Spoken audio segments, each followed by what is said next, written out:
नमस्कार सभी को, मैं Navneet Gautam classes of physics में आप सभी का स्वागत करता हूं। BSc second semester thermal physics की एमसीक्यूज सीरीज आपकी चल रही है और इसमें मैं आपको फर्स्ट यूनिट के एमसीक्यूज करा रहा हूं, जिसमें आपके क्वेश्चन नंबर 55 तक मैंने लास्ट क्लास में करा दिए थे। आइए क्वेश्चन नंबर 56 देखें, आपके सामने होगा। देखो क्वेश्चन नंबर 56 में क्या कहता है, द कोफिशिएंट ऑफ परफॉर्मेंस, यानी निष्पादन गुणांक जो होता है किसी रेफ्रिजरेटर का प्रशीतक का, ठीक है जी। और जो रेफ्रिजरेटर है वो वर्क कर रहा है आइस पॉइंट और रूम टेम्परेचर के बीच। तो आपको बताया जो T1 टेम्परेचर है वो होता है हॉट बॉडी का, ठीक है जी, यानी जो दीप्त पिंड होता है, यानी हॉट यानी गर्म। तो रूम टेम्परेचर वाला टेम्परेचर दे रखा है हॉट बॉडी का और T1 होता है वो। तो रूम टेम्परेचर 30 डिग्री होता है सामान्यतः। तो 273 जोड़ के ये बदल जाएगा किस में, ये आ जाएगा 303 केल्विन, ठीक है जी, केल्विन में बदल दिया। और दूसरा कहा उसने आइस पॉइंट, तो आइस पॉइंट आप समझते हैं 0 डिग्री सेल्सियस, वो T2 हो जाएगा क्योंकि कोल्ड बॉडी का टेम्परेचर होता है। तो 0 + 273 तो कितना आया, 273 ही रहेगा। क्लियर है। तो आपसे कहा निष्पादन गुणांक या कोफिशिएंट ऑफ परफॉर्मेंस आपको बताना है रेफ्रिजरेटर का, ठीक है, यानी K बराबर वाट। तो K बराबर होता है T2/T1 - T2, ठीक है, ये फॉर्मूला है। T2 की वैल्यू 273 और T1 है आपका 303 और T2 है 273। तो 273 बटे 3 में से 3 गए 0, 10 में से 7 गए 3, ठीक है जी, और 2 में से 2 गए 0, ठीक है। तो ये आ जाएगा 3 × 27 और 3 × 3 बटे 10, तो यानी 9.1, यानी एग्जैक्ट मतलब वैसे देखो मेन तो 9 आ जाएगा ना। और ऑप्शन नंबर बी आपका 9 दे रखा है, तो इसका ऑप्शन नंबर बी करेक्ट हो जाएगा। क्लियर है। तो इस तरीके से ये आपका क्वेश्चन था, स्क्रीनशॉट ले लो, ठीक है जी। चलते हैं इसके बाद क्वेश्चन नंबर 57। बाकी इनकी PDF जो है आपको टेलीग्राम चैनल पर मिल जाती है। यदि आप टेलीग्राम चैनल में ज्वाइन नहीं हैं तो आप टेलीग्राम चैनल वीडियो के डिस्क्रिप्शन बॉक्स में दे रखा है लिंक, उस पर क्लिक करके आप ज्वाइन हो सकते हैं, ठीक है जी। बाकी ये सीरीज लगातार चलती रहे, इसके लिए आप अधिक से अधिक शेयर करें वीडियो को, ताकि हमें भी मोटिवेशन मिले और हम इस सीरीज़ को जारी रख सकें। क्योंकि वर्कलोड बहुत ज़्यादा रहता है, तो जिसकी मांग ज़्यादा रहती है, जिस सीरीज़ की है ना, या जिस वीडियो की, जिस टाइप की वीडियोस की, तो उस पर ही वर्क करने का फिर है ना मन भी रहता है और फिर उसी पे कार्य करना भी पड़ता है। तो इसलिए आप लोग अधिक से अधिक शेयर करें और इस तरीके के जो भी स्टूडेंट्स हैं साथ के उन्हें जोड़ें, ताकि आप लोगों का भी एक बर्डन सा रहे कि हाँ भाई सीरीज़ जारी रखनी है। तो क्वेश्चन नंबर 56 आपने देखा, इसके बाद है क्वेश्चन नंबर 57, ठीक है जी। देखो 1 mole of mono atomic gas. तो देखो मैं आपको बताऊं, पहले मैं आपको फॉर्मूला बता दूं CV का। CV का एक फॉर्मूला ये है, ठीक है जी, और CV का ये फॉर्मूला भी होता है। ये दोनों फॉर्मूले CV के हैं, ठीक है जी।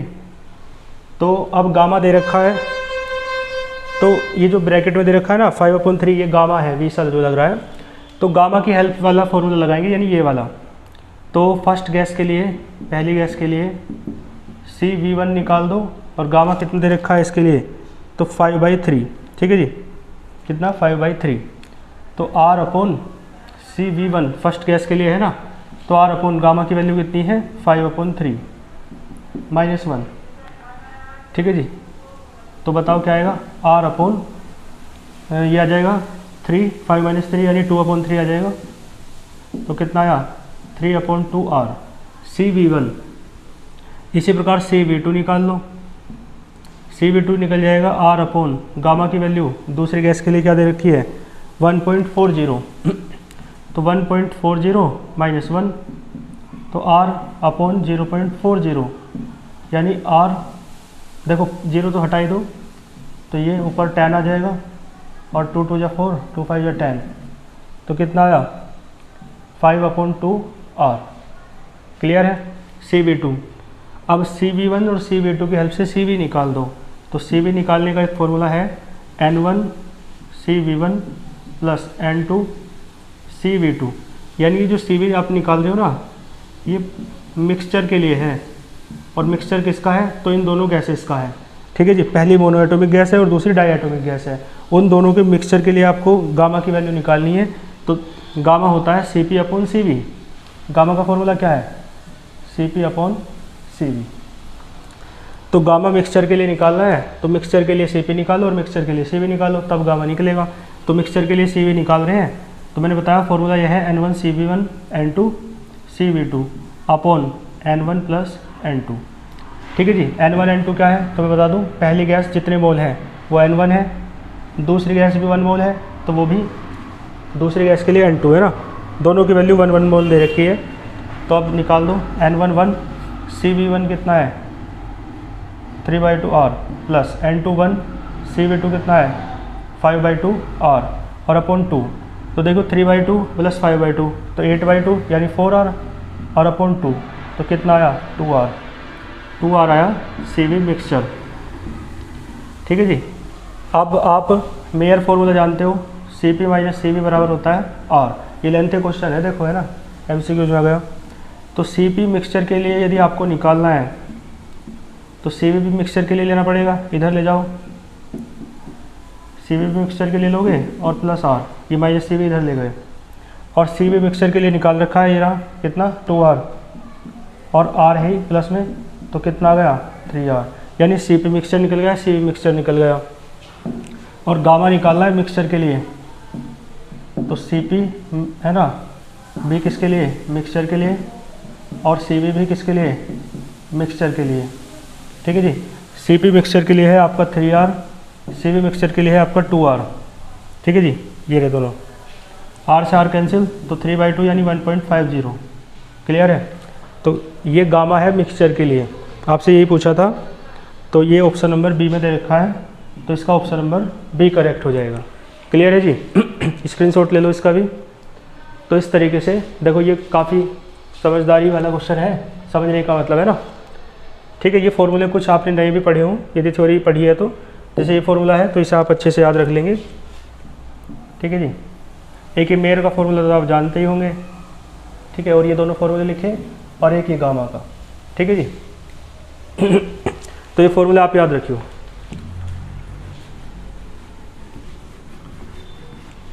इसके बाद क्वेश्चन नंबर आपका 58।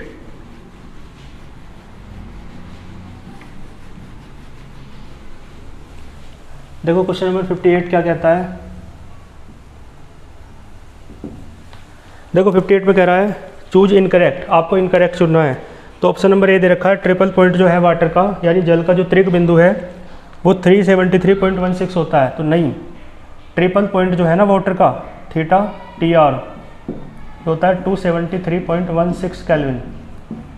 TR का मतलब ट्रिपल और थीटा मतलब टेम्परेचर, तो ये होता है, ठीक है, वाटर का ट्रिपल पॉइंट।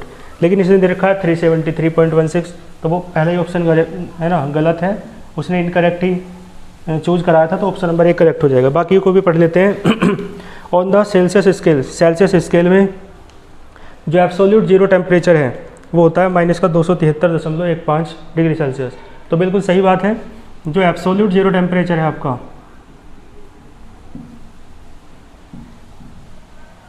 ठीक है जी, वो होता है 0 केल्विन, और डिग्री सेल्सियस में बदलते हो तो ये आता है, ठीक है।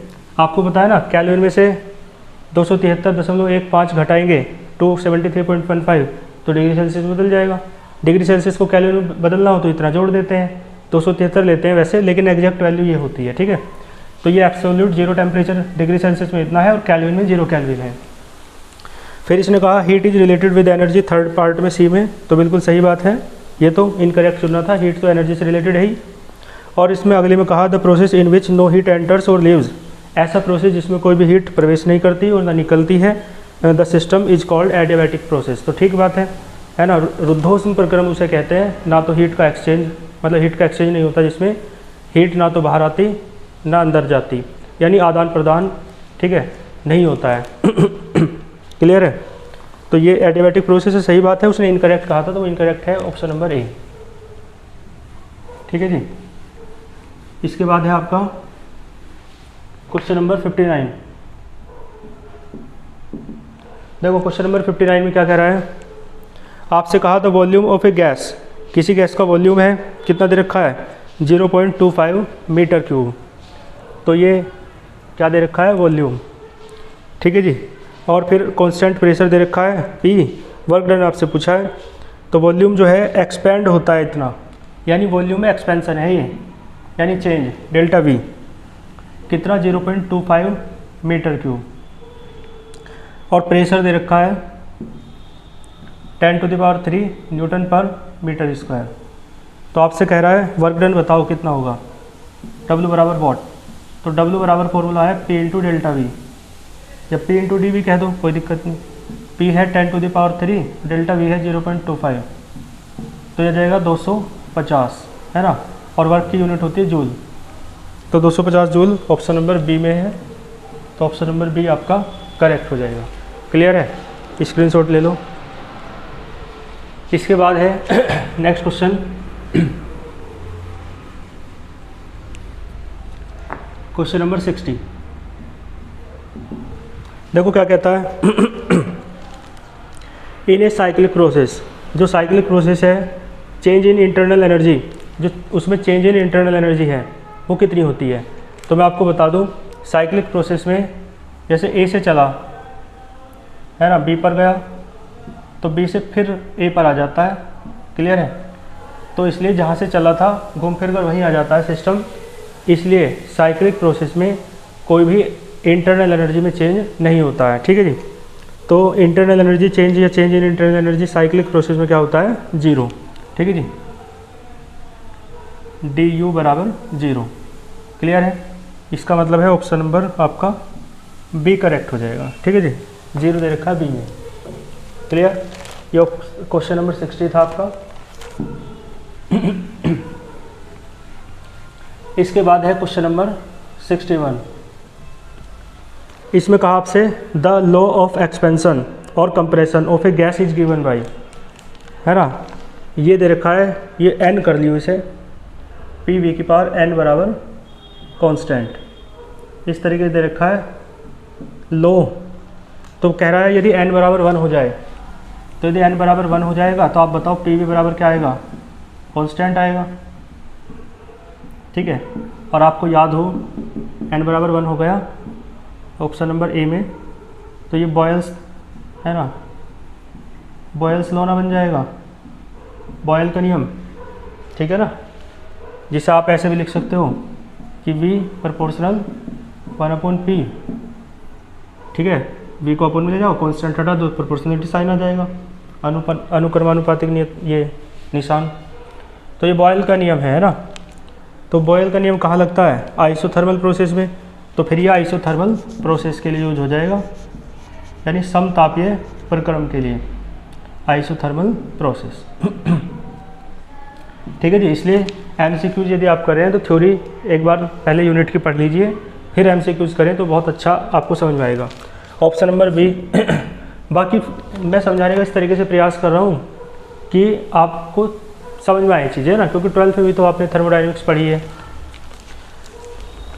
ठीक है जी, नंबर बी, यानी मैं लेक्चर को इस तरीके से बनाने का प्रयास कर रहा हूँ कि यदि आप मान लो कुछ स्टूडेंट्स ऐसे रहते हैं ना कि भाई पूरे साल तो पढ़ नहीं पाए और अब एमसीक्यूज टाइप एग्जाम है तो अब क्या करें, है ना। ऐसे कई स्टूडेंट्स फ़ोन करते मैसेज करते भी हैं, तो ये कहते हैं कि अब तो पढ़ा नहीं है ना, तो अब प्लीज़ ज्ञान मत देना और कुछ ऐसा रास्ता बताना कि अब तो बस है ना पूरा पढ़ने का टाइम नहीं है, तो बस पास हो जाए या किस तरीके से एमसीक्यूज फिट बैठ जाए, मतलब एग्ज़ाम में आ जाएँ, है ना। तो मैंने इस तरीके से मैं इस लेक्चर को बनाने का प्रयास कर रहा हूँ, या इस सीरीज़ को, ताकि आपने कुछ ना भी पढ़ा हो तो भी आप इस सारी चीज़ों को करके आप अच्छे तरीके से है ना अपने अच्छे मार्क्स गेन कर सकें। तो देखो question number option number B, यदि n गामा के बराबर हो जाए, ठीक है जी, तो पी वी की पावर गामा बराबर हो जाएगा कांस्टेंट। ठीक है, और आप बताओ ये पाइसन का नियम है या नहीं, पॉइसन्स लॉ। ये पॉइसन का नियम है ना, पॉइसन का नियम आपको पता है, पी वी की पावर गामा माइनस वो गामा बराबर कांस्टेंट, और ये लगता है एडियाबैटिक प्रोसेस में, यानी कि रुद्धोष्म प्रक्रम में। क्लियर है? ठीक है जी। तो कह रहा है, तो ऑप्शन नंबर बी भी सही है, और सी में कहा बोथ ए एंड बी, तो ठीक है, ए और बी दोनों सही है, यानी ऑप्शन नंबर सी आपका करेक्ट हो जाएगा। ठीक है जी, बोथ ए एंड बी है ना, ए और बी दोनों करेक्ट हैं, तो ऑप्शन नंबर सी में दे रखा है। और नन ऑफ देम, ये तो ऐसा कुछ है ही नहीं, तो इस तरीके से क्वेश्चन नंबर आपका 61 था। ठीक है, समझ में आया होगा आपको। इसके बाद चलते हैं क्वेश्चन नंबर 62 पर।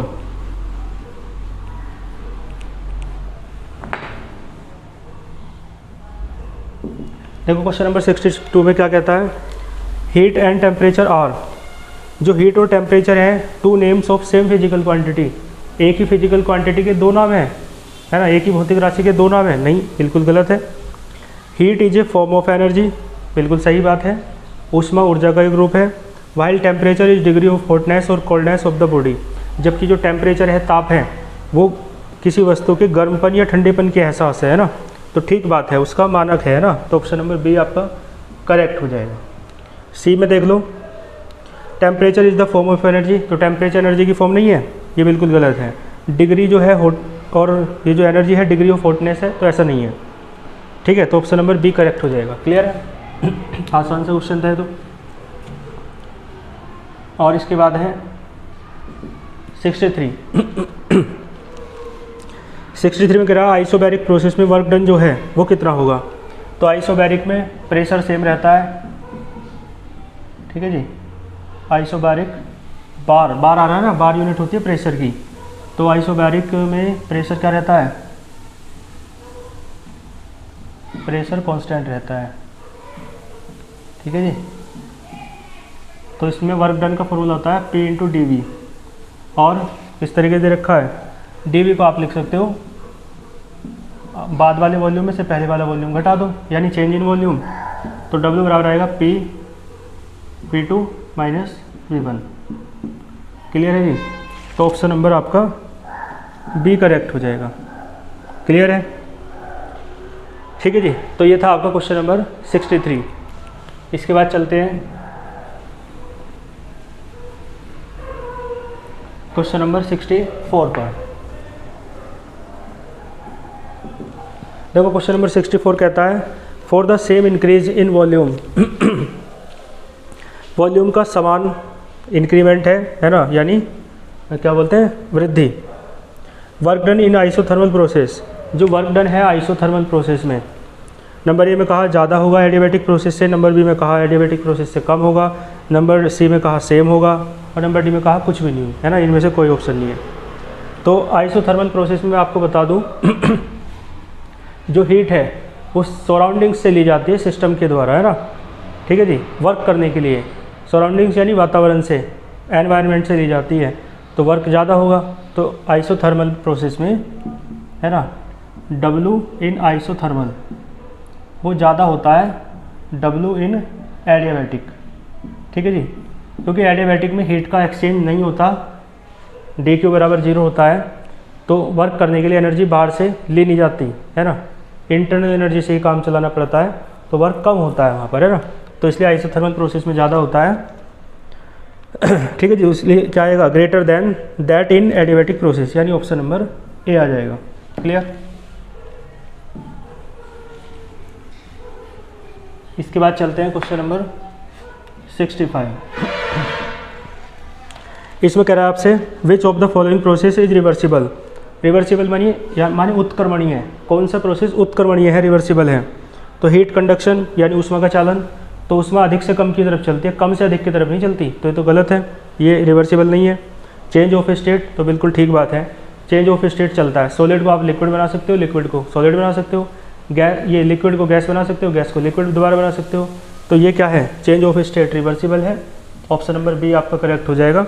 बाकी देखो डिफ्यूजन है ना, जो है वो भी क्या है, 9th में पढ़ते हैं आप डिफ्यूजन क्या होता है, तो विसरण कहते हैं हिंदी में। तो विसरण और प्रसारण एक तरीके से फैलना, चीज़ों का सिकुड़ना, है ना, कम वॉल्यूम से अधिक में जाना, अधिक से कम जाना, इस तरीके का रिलेटेड कॉन्सेप्ट है। तो डिफ्यूजन भी नहीं है। और इसके बाद रेडिएशन है, रेडिएशन यानी विकिरण। तो विकिरण जो है वो भी एक तरीके से क्या है, एनर्जी का ट्रांसफ़र है। और एनर्जी या हीट अधिक से कम की तरफ चलती है, कम से अधिक की तरफ नहीं चलती। ठीक है जी, तो ऑप्शन नंबर बी करेक्ट हो जाएगा। इसके बाद है क्वेश्चन नंबर 66। तो इसमें कह रहा है एफिशिएंसी जो है किसी कार्नोट इंजन की, ठीक है जी, इज गिवन बाई। तो एफिशिएंसी का फॉर्मूला होता है 1 बराबर 1 - 1/ρ, ठीक है जी। और गामा इसकी पावर है गामा -1। ये मैंने डेरिवेशन करा रखा है उसमें थ्योरी में, है ना। तो याद रखियो कौन से में दे रखा है, ऑप्शन नंबर बी में जो दे रखा है वो करेक्ट हो जाएगा। 1/ρ की पावर गामा -1, है ना, ठीक है जी। और हालांकि ये डी में भी शायद सेम ही दे रखा है, तो 66वें का आपका बी, है ना। तो डी में कुछ और कर लियो तो ऑप्शन, बस ये मेन चीज़ तुम्हें क्या है, इसमें तो गलती है, फोर्थ ऑप्शन अलग होना चाहिए। लेकिन क्या है, आपको मेन फॉर्मूला याद रखना है। यदि ये याद रहेगा तो आपको कोई भी दिक्कत नहीं आएगी, ठीक है जी। क्लियर है। तो ये आपको एफिशिएंसी का फॉर्मूला है, एफिशिएंसी जिसे आप कार्नोट हीट इंजन की एफिशिएंसी या दक्षता कहते हैं आप हिंदी में, है ना। इसके बाद है 67वां 67। तो इसने कहा वर्किंग सब्सटेंस जो है कार्नोट इंजन में वो क्या होता है। तो मैंने पढ़ा रखा है Carnot heat engine. Carnot heat engine में जो वर्किंग सब्सटेंस है, कार्यकारी पदार्थ है, वो होता है आपका परफेक्ट गैस, जिसे आप आइडियल गैस भी कहते हो, है ना। आइडियल कह दो या परफेक्ट गैस कह दो, ठीक है जी। ये क्या है, वर्किंग सब्सटेंस। और वर्किंग सब्सटेंस किसमें, तो in Carnot engine, Carnot heat engine कह दो, है ना। तो इसका आ जाएगा ऑप्शन नंबर डी। क्लियर है। ये था क्वेश्चन नंबर 67। इसके बाद है आपका क्वेश्चन नंबर 68। देखो क्वेश्चन नंबर 68 में क्या कहता है। पैराफिन वैक्स, जो पैराफिन है ना, वैक्स है, वैक्स यानी मोम, कॉन्ट्रैक्ट्स माने सिकुड़ता है ऑन सॉलिडिफिकेशन। जब ये सॉलिड बनता है, लिक्विड से सॉलिड बदलता है, तो क्या होता है, ये सिकुड़ता है, ठीक है जी। तो मेल्टिंग पॉइंट कह रहा है वैक्स का, मेल्टिंग पॉइंट क्या होगा, है ना। घटेगा प्रेशर, वो बढ़ेगा प्रेशर के साथ, घटेगा प्रेशर के साथ कोई चेंज नहीं होगा, या फिर घटेगा लीनियरली विद प्रेशर, ठीक है जी। इस तरीके से आपको दे रखा है। तो मैंने बताया था मेल्टिंग पॉइंट और बॉइलिंग पॉइंट का इफेक्ट जो है क्लोसियस क्लेपेरॉन लेटेंट हीट इक्वेशन से निकालते हैं। तो dP/dt बराबर आपको याद होना चाहिए L, ठीक है जी, V2 - V1। ये आपकी क्लोसियस क्लेपेरॉन लेटेंट हीट इक्वेशन है। इसमें मैंने कहा था यदि, अब देखो सिकुड़ता है, वो मोम जो है सिकुड़ता है, जो वैक्स है, तो V2 जो है वो क्या है, कम है V1 से। अब देखो V2 कम है तो V2 - V1 कैसा आएगा, V2 छोटा है, निगेटिव आएगा। तो ये सारी टर्म जो है निगेटिव हो जाएगी नहीं, यानी dP, सो dP/dt कैसा आएगा, निगेटिव, और dt बराबर क्या आएगा, माइनस का dP। इसका मतलब dP बढ़ाओगे तो dt घटेगा, समझ गए। तो ऐसे ही निकाल लेते हैं। बस ये देखना होता है किसका वो कौन सिकुड़ रहा है और कौन फैल रहा है। तो ये कह रहा है इंक्रीज विद प्रेशर, प्रेशर के साथ बढ़ रहा है कोई नहीं, प्रेशर के साथ घट रहा है, प्रेशर प्लस का रखोगे तो dt माइनस का आएगा। तो इसका क्या आएगा, डिक्रीज विद प्रेशर। 68 का बी, है ना, 68 का बी बिल्कुल सही। तो 68 का बी, है ना। क्लियर है। ये है आपका क्वेश्चन नंबर 68। इसके बाद चलते हैं क्वेश्चन नंबर 69 पर।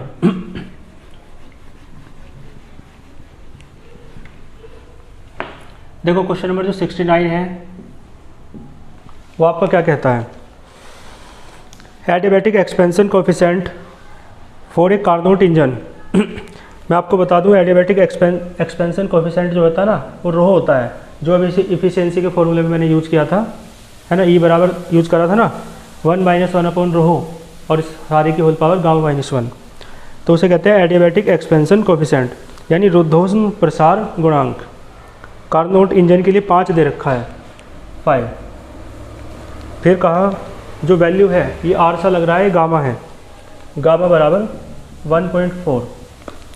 तो आपसे कह रहा है इफिशियंसी बताओ इंजन की। क्लियर है जी? इंजन की इफिशियंसी बतानी है। तो इफिशियंसी यानी ईटा, ईटा कह दो या ई से भी डिनोट करते हैं, जैसे मैंने फॉर्मूला लिखा था शायद उसमें है ना, ऑप्शन में ई दे रखा था। तो इफिशियंसी को ई से डिनोट कर लो, चाहे ईटा से कर लो, कोई दिक्कत नहीं। और अभी आपने फॉर्मूला पढ़ा, ठीक है जी, 1 - 1/ρ और इस सारे की होल पावर गामा -1। ठीक है, तो इस फॉर्मूले से आप इसे कैलकुलेट कर लेंगे। ठीक है जी, रो की वैल्यू रखियो 5 और गामा की वैल्यू रखियो 1.5, वो 1.4।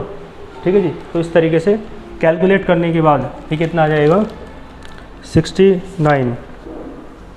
ठीक है जी, 69 का है ए, यानी 48% आ जाएगा। क्लियर है? तो 48% इसका आंसर आ जाएगा। इसमें थोड़ी सी कैलकुलेशन करनी पड़ेगी, तो टाइम लगेगा, तो इसलिए मैं इसे कर नहीं रहा है ना, क्योंकि फिर वीडियो में क्या फ़ायदा है ना, आप लोग तो जानते ही कैलकुलेशन सब वगैरह। तो ये पी नहीं है, रोहो है, रोहो है ना, जिसे मैंने क्या नाम बताया, एडियाबैटिक एक्सपेंशन कोएफिशिएंट है ना। तो रोहो दे रखा है 5, गामा दे रखा है, और आप इस तरीके से ईटा निकाल लेंगे, या ई जिसे आप कह सकते हो, है ना। क्लियर है? तो इस तरीके से 48% आपका आंसर आ जाएगा। इसके बाद देखो क्या है, क्वेश्चन नंबर 70। देखो क्वेश्चन नंबर 70 में क्या कहता है, एक Carnot engine takes 100 calorie heat from source. Source से जो हीट ली जाती है वो Q1 होती है, और कितनी है वो 100 कैलोरी। फिर कहा एट टेम्परेचर, इतने टेम्परेचर पर ली जाती है सोर्स से, तो 400 केल्विन, और gives up 40 calorie to the sink. Sink को कितनी दी जाती है, यानी सिंक को जो हीट दी जाती है वो Q2 होती है, और वो कितना है 40 कैलोरी। टेम्परेचर पूछा है सिंक का, यानी T2, और आपसे पूछा है इफिशियंसी ऑफ इंजन, ये ईटा कह दो या ई कह दो। ठीक है, तो ये भी वैसे तो न्यूमेरिकल ही है। तो पहले तो आपको T2 निकालना पड़ेगा, और आपको फॉर्मूला पता है, Q1/Q2 बराबर होता है T1/T2। ठीक है, तो यहाँ से आप निकाल लियो। क्लियर है? टेम्परेचर सिंक का पूछा है, लेकिन ऑप्शन जो है ना, मतलब जो ऑप्शन में दे रखा है इफिशियंसी, वो ई दे रखा है बस, है ना। तो Q1 की वैल्यू आपकी 100 और Q2 की वैल्यू आपकी 40, T1 की वैल्यू 400 और T2 की आपकी कितनी, T2 तो निकालना है, T2 निकल जाएगा, और T1 आपको दे रखा है, तो आप निकाल दो 1 - T2/T1 करके, कर लोगे। ठीक है जी, T2 यहाँ से निकल जाएगा, T1 आपको दे रखा है, यहाँ पे फॉर्मूले वैल्यू रखो, आंसर आ जाएगा इसका, है ना, आराम से हो जाएगा बहुत। तो 70 का आपका ऑप्शन नंबर ए आ जाएगा ना। ए का मतलब 60%, ई बराबर दे रखा है 60%। ई कह दो या ईटा कह दो, है ना, मैंने बताया, कर लेंगे इसे, तो यानी ऑप्शन नंबर ए। ठीक, तो इस तरीके से अब है ना 15 क्वेश्चन आपके कंप्लीट होते हैं, और नेक्स्ट जो आपके इसमें क्वेश्चंस बचे हुए हैं 14 क्वेश्चन बचे हुए हैं, और नेक्स्ट लेक्चर में फिर ये फर्स्ट यूनिट के जो MCQs हैं वो आपके कंप्लीट हो जाएंगे। ठीक है जी, क्लियर है? तो इसमें आपको है ना न्यूमेरिकल्स की सीरीज में कोई डाउट हो, आज के लेक्चर में कोई डाउट हो, तो कमेंट बॉक्स में बता सकते हैं। ठीक है जी, और शायद मैं एक न्यूमेरिकल का जिक्र कर दूं, मतलब एक MCQs का, है ना। एक स्टूडेंट ने बताया था कि उसमें थोड़ी गलती हो गई थी, अब मैं देख लेता हूँ एक बार कौन सा था वो। तो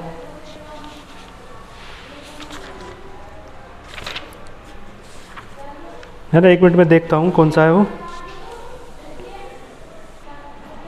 ठीक है जी, क्वेश्चन नंबर 14 है, तो इसे आप दोबारा देख लो, है ना, एक बार, वो उसमें गलत हो गया था। क्वेश्चन नंबर 14 देखो, स्क्रीन पे होगा आपके सामने। तो इसमें आप देखो 14 में क्या कहा, आपसे कह रहा है फर्स्ट लॉ ऑफ थर्मोडायनेमिक्स बताना आइसोकोरिक प्रोसेस के लिए।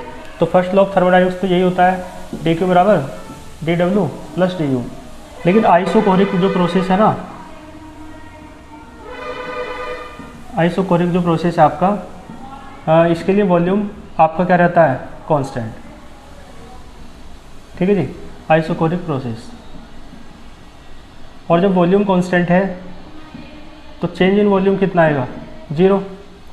और आपको पता है dW बराबर होता है P इंटू डी वी, तो P इंटू 0 यानी 0, तो dW आपका 0 आया।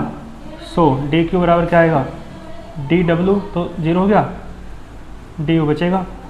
ठीक है जी, तो इस तरीके से डेल्टा U लिख रखा है इसे, तो डेल्टा U कर लो, और इसे लिख रखा है Q, तो Q बराबर आएगा डेल्टा U, है ना। तो इसका ये वाला ऑप्शन करेक्ट होगा। क्लियर है, क्योंकि dW जो है W वाला ऑप्शन वो 0 हो जाएगा, यानी ऑप्शन नंबर बी करेक्ट आएगा इसका। क्लियर है, तो 14 का बी है ना, तो ये गलत हो गया था पहले ना, इसमें ए दे रखा है तो मैंने भी उसी के अनुसार कर दिया होगा। ठीक है जी, तो इस तरीके से ये क्वेश्चंस आप कर लेंगे। बाकी कोई डाउट हो तो कमेंट बॉक्स में बता सकते हैं। मिलते हैं फिर नेक्स्ट लेक्चर में नेक्स्ट आगे के क्वेश्चंस के साथ, तब तक के लिए ऑल द वेरी बेस्ट।